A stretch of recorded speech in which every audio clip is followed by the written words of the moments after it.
संस्कार का सामान्य अर्थ होता है किसी का शुद्धिकरण करना या शुद्ध करके उसे उपयुक्त बनाना। किसी साधारण या विकृत वस्तु को विशेष क्रियाओं द्वारा उत्तम बना देना ही उसका संस्कार कहा है। किसी साधारण मनुष्य को विशेष प्रकार की धार्मिक क्रिया प्रतिक्रियाओं द्वारा श्रेष्ठ बनाना ही सुसंस्कृत यानी शुद्धिकरण करना कहा जाता है। आखिर क्यों जरूरी है आपके लिए 16 संस्कार? विद्वान कहते हैं कि संस्कार के पालन से आयु और आरोग्यता मिलती है।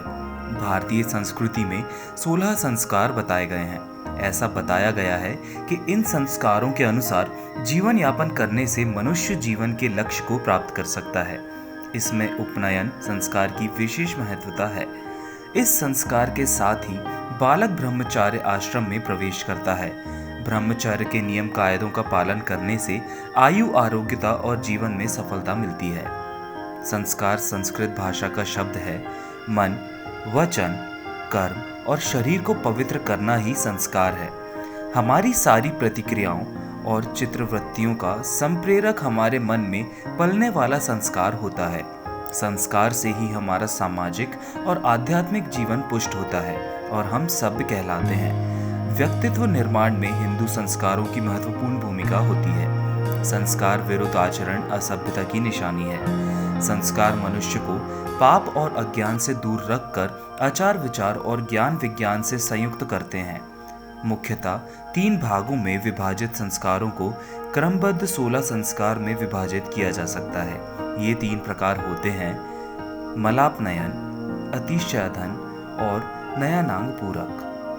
किसी दर्पण आदि पर पड़े हुए धूल, मल या गंदगी को पोंछना, हटाना या स्वच्छ करना मालपनयन कहलाता है।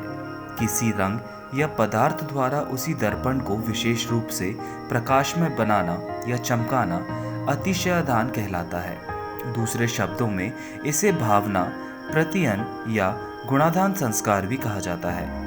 अनाज के भोज्य पदार्थ बन जाने पर दाल, शाक, घृत आदि वस्तुएं अलग से लाकर मिलाई जाती हैं। उसके हींग अंगों की पूर्ति की जाती है जिससे वह अनाज रुचिकर और पौष्टिक बन सके। इस तृतीय संस्कार को न्यूनांग पूरक संस्कार कहते हैं। गर्भस्थ शिशु से लेकर मृत्यु पर्यंत जीव में मलों का शोधन, सफाई आदि कार्य विशिष्ट विधिक क्रियाओं व मंत्रों से करने को संस्कार कहा जाता है। हिंदू धर्म में 16 संस्कारों का बहुत महत्व है। वेद, स्मृति और पुराणों में अनेकों संस्कार बताए गए हैं, किंतु धर्मज्ञों के अनुसार उनमें से मुख्य 16 संस्कारों में ही सारे संस्कार सिमट जाते हैं। इन संस्कारों के नाम हैं: गर्भाधान संस्कार, पुंसवन संस्कार, सीमंतोन्नयन संस्कार, जात कर्म संस्कार, नामकरण संस्कार, निष्क्रमण संस्कार, अन्नप्राशन संस्कार, मुंडन संस्कार, कर्णवेदन संस्कार, विद्यारंभ संस्कार, उपनयन संस्कार, वेदारंभ संस्कार, केशांत संस्कार, संवर्धन संस्कार, विवाह संस्कार और अंत्येष्टि संस्कार।